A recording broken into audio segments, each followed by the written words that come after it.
ده ايه فسيخ في شم النسيم؟ النهارده شم النسيم. يعني ايه فسيخ؟ الله يرحم يا سوزي، الفاسيه اللي كنت بتفسيها وانت قاعده في بيتكم، وفي اكونت شخصي باسم فاسيه سوزي، اكيد الفسيخ ريحته ارحم من فسيتك، انا اسف يعني. بصيت له، ضحكت له، قلت هو ده. يعني حتى مش هو اللي قال هي دي، انت تخترتيه قلت هو ده. نداء سريع إلى الأستاذ أحمد، ومش هقول اسمك بالكامل. نداء ايه يا استاذ زفت؟ مش احمد، خلاص بقى يا جدعان بقى، ما هو احمد ده هو ملك المصايب كلها. عمل ايه سي الاستاذ بتاع ده؟ ها خير؟ ما انا بدات اتشائم من اسمي. السلام عليكم يا جدعان، الراجل ده جاي لي من السعوديه علشان خاطر انا هسيبه هو اللي يتكلم ويقول لكم الراجل ده جاي ليه. ابو علي الكبير، انا بدي اعمل نيلوك عشان في ناس كتير حكولي ان هذا الشعر ما ينفع يتلف. انت قصدك ده من عمارات السعوديه مش من السعوديه. حبايب القلب عاملين ايه الاخبار؟ يا رب تكونوا كويسين. بقالنا كتير جدا، انا داخل في 10 ايام يا جدعان. اه والله، بس شايفين بقيت اسود اهو. اي خدمه، لا ما حدش يفتكر ان ده شغل زياده وبتاع، ده انا كنت باخد تان عادي. هي معروفه دايما يعني ان المهندسين بياخدوا تان، المشكله يعني الحمد لله رب العالمين. المهم يا جدعان، اغيب لا ما بسالش عليك ولا حاجه، اغيب وبرجع بتفاجئ عادي زي اي حد. خلينا نشوف معانا ايه، بس راح فين يا عم؟ يعني ده انا بقالي اكتر من 10 ايام اهو. لايك كومنت اي حاجه لذيذه لطيفه يعني قول لي اهلا، قول لي مرحبا، يلا. كلمة منه على 78 كلمة مني، بقيت أنا الغلطانة. ازاي الكلام ده؟ لا طبعا هو اللي غلطان، وغلطان من ساسه لراسه، وانت ازاي تسيبيه اصلا ان هو يقول لك كلمه؟ انا مش فاهم. أنا ما بحبش كده على فكرة، مش فاهمة إيه ده. يا رجاله اخر الزمن هنعمل ايه طيب؟ خالص اسكت خالص، انت عايز تتكلم كمان؟ قليل الادب، عايز تقول كلمه عايز تسمعك، قليل الادب. في واحدة سألتني ايه اللي خلاكي تتجوزي راجل متجوز؟ ما فكرتيش في مشاعر مراته؟ هي دايما بتحب الرمرمه، ايه المشكله في ايه؟ وبعدين يعني مفيش وقت مناسب تتكلمي فيه غير وقت الميك اب؟ انا مش فاهم بصراحه يعني. اولا خليني اقول حاجة، احكي لكم قصتي. انا لما جيت اتجوزت جوزي ما كنتش متخيلة ان انا في يوم من الايام هتجوز راجل متجوز. كان هو شخص احنا نعرفه في العيلة، بابا كان يعرفه، فكان عندي خلفية عنه. بدأنا مشروع مع بعض، بدأنا بيزنس مع بعض. فمع التعامل القيم بتاعته العالية شدتني جدا. وهو كان قايل لي ان هو كان بيدور على زوجة تانية بقاله سنين، واتقدم لواحدة وقالت له يا انا يا مراتك. انا بس ما يهمنيش كل الكلام ده، مش شاغلني اصلا، او انا شاغلني بس الترومبه اللي فوق اللي عند الباب. الدرجه دي انتوا عيله نسايه فشخ تنسوا الباب لدرجه ان انتوا ركبتوا ترومبه قفل ذاتي؟ سبحان الله، يعني الواحد بيخش الباب بيرزع الباب وراه، ما انتوا لا بتفتحوا الباب وتسيبوه. فهو رفض وقال لها لا انا بحب مراتي جدا وما اقدرش اخد الخطوه دي. فده خلاه يعلى في نظري، وان هو شخص مش بياع، ان هو شخص بيقدر العشره وحبه لمراته والوفاء بتاعه ليها، خلاني احس بالامان وان ده شخص ينفع اثق فيه. وهو لو بيحب مراته وهي مدياله كل حاجه والدنيا جميله، يروح يتجوز عليها ليه؟ ده مثلا يعني غير منطقي اطلاقا. بس قولوا لي بس معلش، هو القفل اللي ورا ده اللي هو الكالون ده، الكالون الذكي بتاع ده كده عامل زي بتاع الاسانسير، تحطي كده يفتح صح؟ وطبعا مع الكيمستري والحب وكل الكلام ده قدرت ان انا اخد الخطوه دي. رقم 2، هل ما فكرتيش في مشاعر مراته؟ واتعلمت في حياتي ان احنا ربنا ما خلقناش ان احنا نكون أسرى لمشاعر الآخرين. هعيد تاني، ربنا ما خلقناش عشان نعيش أسارة لمشاعر الآخرين. احنا لازم نحطم مشاعر الناس، يعني ده بديهيا، انما نقعد نحس ببعض ونقعد يعني نقول انا ممكن لو اتجوزت جوزها فهي تنجرح، لا هي تغور في داهية، المهم انا تكون مبسوطة، مش كده؟ كلام منطقي جدا. بمعنى ايه؟ يعني لو انت مثلا واحدة عايزة تخشي كلية اعلام، وباباكي عاوزك تخشي طب، وانت هتموتي وتخشي اعلام. لا لا لا لا لا لا لا، في فرق. الجواز حاجة، وان هي نفسها تخش كلية اعلام او طب او حتى كلية زراعة حاجة تانية. ها هنا في طحن خواطر، هنا في طحن مشاعر، هنا في رمي عشرة في الزبالة، يعني في حاجات كتير. انا مش عارف بصراحة يعني انت بتبرري ايه، ومع ذلك في نفس الوقت مش عارف. يعني هو حلال، هو حلال، بس ليه؟ ليه يعني ربنا قال انتوا مش هتعدلوا، يعني اتجوز 4 بس لو هتعدل، وربنا قال لك انت مش هتعدل فواحده، انما هي مش تفاصيل. بقول لك إيه يعني مش هتفرق، مش ناقص قرف. انا واحد اساسا مش طايق الدنيا، فما تبقاش الدنيا وانت عليا. يلا نتكل بقى، والمشاكل الاسريه دي بحلها في البيت مش معانا. السلام عليكم يا جدعان، الراجل ده جاي لي من السعوديه علشان خاطر انا هسيبه هو اللي يتكلم ويقول لكم الراجل ده جاي ليه. ابو علي الكبير، انا بدي اعمل نيلوك عشان في ناس كتير حكولي ان هذا الشعر ما ينفع يتلف او القشره. بدي شوف حل. انت قصدك ده من عمارات السعوديه مش من السعوديه؟ بدي ايه وايه كنت بتقول ايه؟ لا بس واضح عليه اللهجه ان هو ما شاء الله ده جاي من تحت قوي، من الجراج قصدي، يعني بتاع عمير السعوديه، ده شيء طبيعي. مسكت ايده فاتكسف، اعمل ايه؟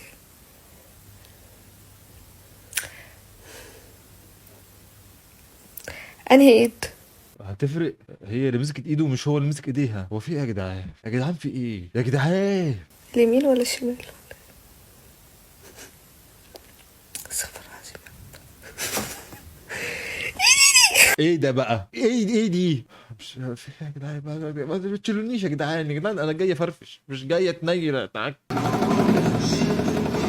طبعا ده تمرينة الارتجاج في المخ. انت تخرج من هنا على دكتور المخ والاعصاب على طول. ارتجاج، نزيف، بهدله، ببص كل حاجه في قلبك. ايه يا اخي ده؟ يا اخي ايه ده؟ يعني ربنا خلقك بمخ عشان تعمل فيه كده؟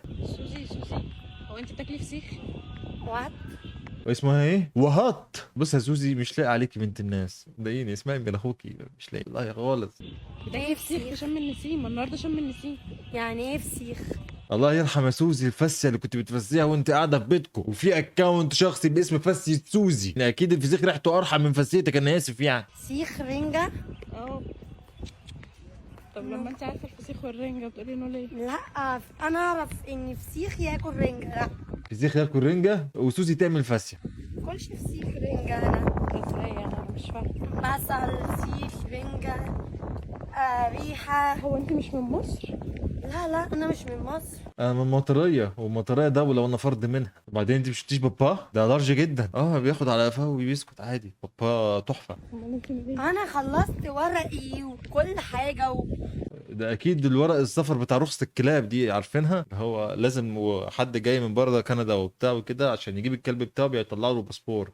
اكيد هي قصدها على الباسبور بتاع الكلاب ده. جواز سفر وتأشيرة، ما طبعا الدكتور البيطري لازم يختم، ده شيء طبيعي يعني. كل حاجة، ومسافرة على الفيوم النهاردة. استغفر الله العظيم يا رب. انا عمال اقول يا جماعه انا مش عايز والله العظيم يعني.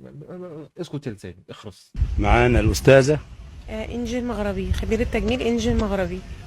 أستاذة إنجي، يعني قولي. يعني ما تفتحش بقك. انجي بتقول لك انجي المغربي تقول لها انجي؟ يا اخي استغفر الله العظيم. زي ما يكون واحد مثلا كاتب ENG اللي هو انجينير يعني احمد، فواحد يخش يقول له ازيك يا انجي. انجي مين يا ابني؟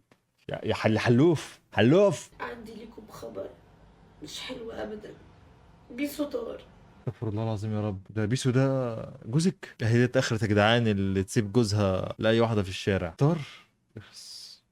بيسو طار، مفيش بيسو تاني. تلاقيه على اي غيه هنا ولا هنا هتلاقيه موجود، ما تخافيش يعني.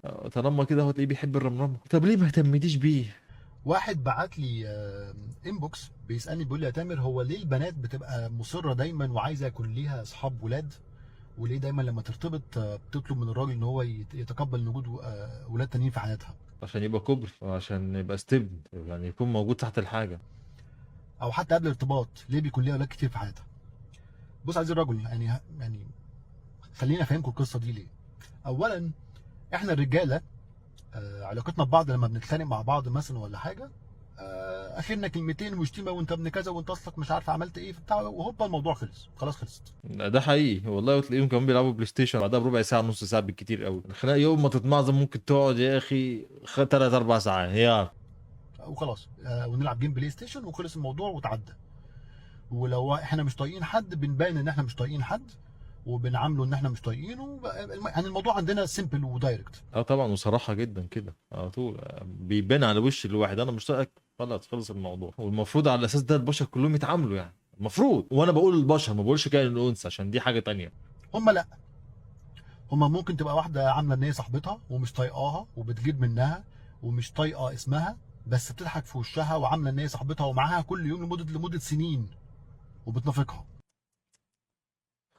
اخس سالكين. في هنا في سواد، في هنا فسيخ. خلاص. غير ان هم بيجروا من بعض طبعا. على ايه يعني؟ معلش نطلع الفحم اللي هنا بعد اذنكم ونرميه في الزباله بقى ايه، ونحط مكانه كيس دقيق، يعني خلوا قلبكم ابيض. فتلاقي فيه بصات وحركات وتصرفات، ودي عايز تاخد دي من ديت، ودي عايزه تعلي على دي. شغل حراميه يعني، تاخد دي من دي وتسرقوا راجل ايوه ده شغل لا مؤاخذه نشالين. فالموضوع عندهم بيبقى رخم شويه. بس في سبب او اسباب تانية، ودي الاهم عشان تبقوا عارفين، ودي اللي هم مش هيقولوها. دي الاسباب اللي لما انت تسالهم انتوا ليه بتحبوا ولاد كتير، هتلاقيهم بيقولوا لك اصل العلاقه بين البنات وبعض مش حلوه، وكلها خناقات وكلها غل وحقد وبتاع. لكن الحقيقه عزيزي الرجل، علشان صدق البنت لما يكون ليها علاقات مع ولاد كتير او ليها اصحاب ولاد كتير، ده مصلحه ليها من كل النواحي. خارجه واكله شاربه ببلاش، عربيه توصيله هنا، فسحه هنا، سفريه هنا ببلاش. ما طبعا الراجل ينقح عليه فيجي يقول لك ايه، لا انا مفيش بنت لا مؤاخذه تدفع من جيبها تديني الا بعد طبعا الرمه. ما انا اسف يعني يا جدعان، بس يعني لا مؤاخذه لازم ايه، كلام يوجع شويه، عشان في مش رجاله في انطاع بيخلوا ست ممكن تصرف عليهم عادي، مش مشكله خالص. بس في الحاله دي لا عادي يا باشا، خليك نطع مش مشكله. من كل النواحي اهتمام اكتر. اي مصلحه عايز تعملها هتلاقي حد يخلصها لها، اي مشوار عايزه تروحه هتلاقي حد يوصلها، اي مكان عايزه تروحه هتلاقي حد يوديها، وممكن هو اللي يعزمها ويصرف. نفس الكلام والله لسه قايله ورا، بس بتفنيطه يعني. تمام مظبوط. يعني سيمبلي خالص، هي قاعده زهقانه تروح مكلمه اي حد من اللي تعرفه، مش انا زهقانه تعالى خرجني. الراجل دي بسيطه، وهو بقى يبقى عنده اشغال وبتاع ويسيب كل الكلام ده ويروح لها. عبيط. بس هيروح لابس ونازل مخرجها، وهيصرف هو ويعزم هو، وخلاص خرجت ببلاش وكل حاجه وخلاص. هيروحوا اماكن عمرهم ما هيعرفوا يروحوها غير مع ولاد. ده حقيقي طبعا، اماكن غاليه. انا عمري ما شفت مثلا بنت تتمشى على كورنيش النيل، مستحيل اشوفها الا اساسا لو كانت بنت يعني سويه نفسيا. الباقي بقى كله بقى يقول لك ايه، انت ما بتعرفش انا بنت مين، وتلاقيها جايه من ورا الزريب عادي، مفيش مشكله خالص عادي. هيروحوا اماكن وتصرف عليهم مصاريف عمرهم ما كانوا هم هيعرفوا يصرفوها، بس لازم راجل هو اللي يصرف، عشان هو يا عيني اللي طالع عين اللي خلفوه. طبعا في كلمه تانية بس مش هينفع نقولها يعني. وفي الاخر يا عيني هو عشمان ان هو يعني يقرب منها ويتجوزها وبتاع، لكن هي استغلاليه درجه اولى عشان هم يوفروا فلوسهم طبعا. اي مشكله هتلاقي حد يحلها لها، اي اتنشن هتلاقي كذا واحد يديها الاتنشن ده. محطوطين في ليست، هيتمثل ان هم احنا اخوات واحنا اصحاب واحنا مش عارفه ايه، بس هم في ليست. التنافس هيبقى اعلى. لو هي مثلا ليها 10 اصحاب ولاد مثلا، هنقول مثلا بينهم 3 أو 4 معجبين بيها او عايزين يرتبطوا بيها، مع ان النسبه في الغالب هتبقى اكتر من كده. وفي الاخر الجوازه بتفشل. اسمع من اخوك، والله اسمع من اخوك، الجوازه دي بتفشل لان هي مبنيه غلط اصلا. فانت يا ابن الحلال تخش البيت من بابه وتتجوز واحده محترمه بنت ناس. سيبك بقى من جو بقى الاوبن والخار او القرف ده قصدي. و5 أو 6 عايزين يعملوا معاها علاقه جنسيه. فانت متخيل كميه المنافسه بينهم هتبقى عامله ازاي؟ كل واحد هيحاول يعمل اقصى ما عنده علشان ينول الاهتمام بتاعها، علشان ينول الرضا. يا اخي عنه منال وعنها ما اتنيلت، واللي كاتكم القرف ده انتوا ناس اعوذ بالله. في يا عم ما تبقى راجل شويه يا جدع. طب مش قصدي على الراجل ده المحترم ده راجل محترم كبار ما شاء الله عليه وهو فاهم الدنيا. انا بتكلم على الواد المبرقعاتي اللي مستني ان هو ينول الرضا. رضا مين يا اظبط؟ انت دقيقتك تنزل ترفع طن اسمنت معايا والله. انزل يا انزل في موقع ده، هطلع اللي خلفوه. تعال خليك تنزل راتش وربنا على كتفك عشان تتعلم الادب تبقى راجل خلاص. او عشان يعني ينول اللي هو عايزه منها ايا كان بقى هو ايه. فهي بالنسبه لها في كذا واحد بيعملوا اقصى ما عندهم علشان يخدموا عليها، وهي مفهماهم ان احنا بس اصحاب ونبيس ولا ومفيش حاجه وكلهم فريندز وكلنا مش عارف ايه وبتاع وخلاص. ودوخين يا لمونه دوخين، وافضل بقى انت زي الطور عبيط كده ماشي داير في الساقيه وانتش فاهم اللي حواليك ومش فاهم الدنيا. البس. ناس كتير سألتني هو انتي اتخطبتي ازاي؟ هقول لكم انا اتخطبت ازاي. نعم اتخطب كده هو يا جدعان. مخطوب؟ لا معلش، الخطوبه والجواز ده من العصور الحجريه. ايه الخطوبه اتعملت جديده ولا ايه؟ عملتيها ازاي يا ترى؟ بصيت له، ضحك لي، ضحكت له، قلت هو ده. يعني حتى مش هو اللي قال هي دي، انت تختارتيه قلت هو ده. انا عارف ان احنا عايشين في عالم كرتون، سبيستون نقحت علينا، احنا شباب المستقبل ويا ريتنا ما كنا مستقبل. قمت جايبه له دي. ده خازوق ده ولا ايه؟ هو انت لابس يا اخويا، لابس لابس يا حبيبي ما تستعجلش. بلاي ستيشن 5. next thing I know I got engaged. سهلة. يعني انت ضحكت عليه ببلاي ستيشن 5 هتطلعه على جدة امك. اصبر. لكن لسه واحد معايا في الشغل بيقول لي والله احسن حاجه ان انت ما اتجوزتش عشان هما ما بيتمرش فيهم. خدت الكلمتين سكت قلت يا نهار ابيض ده اكيد مراته وقفله بالخرزانه كل يوم ورا الباب يخش يتلسوعه. جربوها بنفسكم. دي ما بتخيش. معلش يعني واحده حالتها كحيانه هتروح ترتبط بواحد حالته كحيان هتروح تجيب بلاي ستيشن 5 اللي هو بحوالي 25 ل 30 الف جنيه ما يولع بجاز عنده ملاعب ما ينزل يلعب الساعه مش عارف ب 200 جنيه ولا ايه ده. الناس دي بتفكر بتفاهه قوي مش عارف ولا انا مش عارف. حاجة من الحاجات اللي انت لازم تعرفيها ان الراجل اللي عنده أنوثة عالية لازم يسيطر عليكي مش العكس. لا انما بقى في غيره وفي بتاع لا هو كده راجل منسون لو بيغير وبتاع. انما لو راجل ما بيغيرش والدنيا عنده عادي جدا لا ده راجل. هو ده مفهوم الرجوله عندكم. كفايه بقى اكل بيض عشان نقحتوا علينا والله العظيم. لا الفيسه بتاع البيض هو اللي نقح علينا. في فيسه كلاب في الموضوع. نداء سريع الى الاستاذ احمد ومش هقول اسمك بالكامل دلوقتي. حضرتك عندك 28 سنه. نداء الى استاذ زفت مش احمد. خلاص بقى يا جدعان بقى ما هو احمد ده هو ملك المصايب كلها. عمل ايه سي الاستاذ بتاع ده خير ما انا بدات اتشائم من اسمي. عندك شقه في اكتوبر. الحمد لله مش انا. بعدين 28 سنه ايه ده الحمد لله. الواحد بص بقى خلقه هنا. تعرف يعني الواحد عنده كام سنه دلوقتي. عندك عربيه. ما كانش ينعز يا اختي والله. خطيبتك توفت اوكي وخطبت واحده جديده. ليه هو بيغير فرقه جزم ولا ايه؟ هو اللي خطيبته توفت وراح خطب واحده جديده. في ايه يا ماما احترام الميت. طيب نحترم خطيبته القديمه اللي ماتت توفت يعني الله يرحمها. الجديده بقى نزلت كل بياناتك باسمك كامل بكل حاجه. بغير الفرش يا غالي معلش لحسن عفن وفضحك اهو. على جروب ستات وابتدت تسالهم حد يعرفه ولا لا والجو ده. ليه هو تايه ولا ايه؟ دخلت واحده قالت لها ان انت حبيبها وبتاع. طب اديني اكدي لي. طب صورتك معاه. طب ده انا لسه شايفاه اول امبارح. صورتك معاه هطلع لهم بطاقه. في ايه هو ده جروب ولا فيش تشبيه ولا في ايه يا جدعان؟ انتوا بتفضحوا بعض على الجروبات كده عادي. ده انتوا عالم ما فيش اخلاق بربع جنيه. ده انتوا ما فيش اي حاجه خالص. اديتها رقم عربيتك واخر كام رقم من موبايلك. ليه كل ده؟ هتطلع له بيان مخالفات ولا ايه؟ في ايه؟ انت هببت ايه يا عم احمد؟ وخلاص اتاكدوا ان انت هنا لا تكمن المشكله. المشكله ان المرحومه صحيت. البس يا عم احمد. مش جيت تحور؟ حور لها بقى. قول لها بقى طلعت من البوكس طلعت من التراب اتحنطت. شوف هتعمل ايه عشان تبقى تحور. كذاب. اللي البنت بتقوله فيرسز اللي تقصده. اللي بتقوله انا بجد مش عايزاك تفضل مستنيني.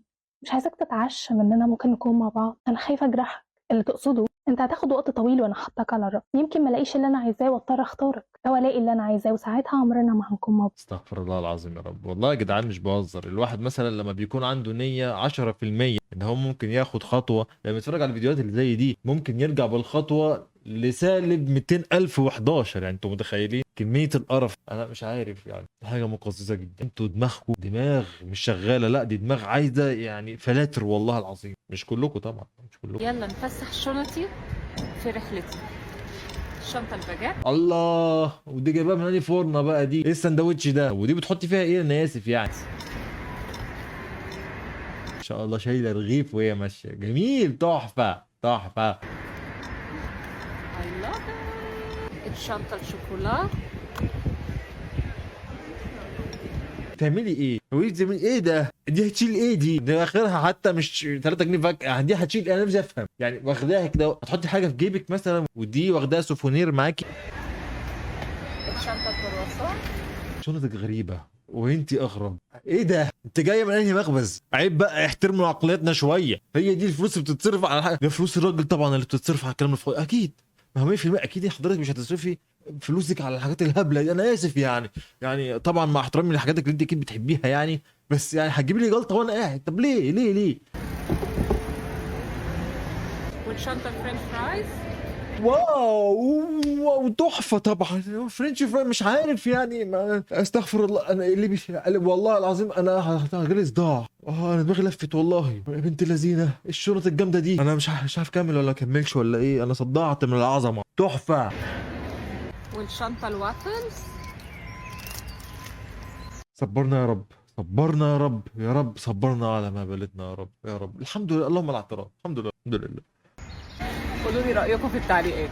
قطران وحط علينا والله. يعني انا مش عارف اقول لك ايه. جاي تباب والله ارادي من العظمه. الغواصه دي عامله زي السمك في حجمها فما تطلقش على الرادار. الرادار بيلقط فوق المتر. ايه يا ابن القصريه اللي انت جايبها دي غواصه، واكيد لازم ما تطلعش على الرادار، يعني دي عامله زي القصريه يا ابني، انت لو قلبتها الناحيه التانيه بقت قصريه صرف. على الاقل يعني فوق المتر. المتر.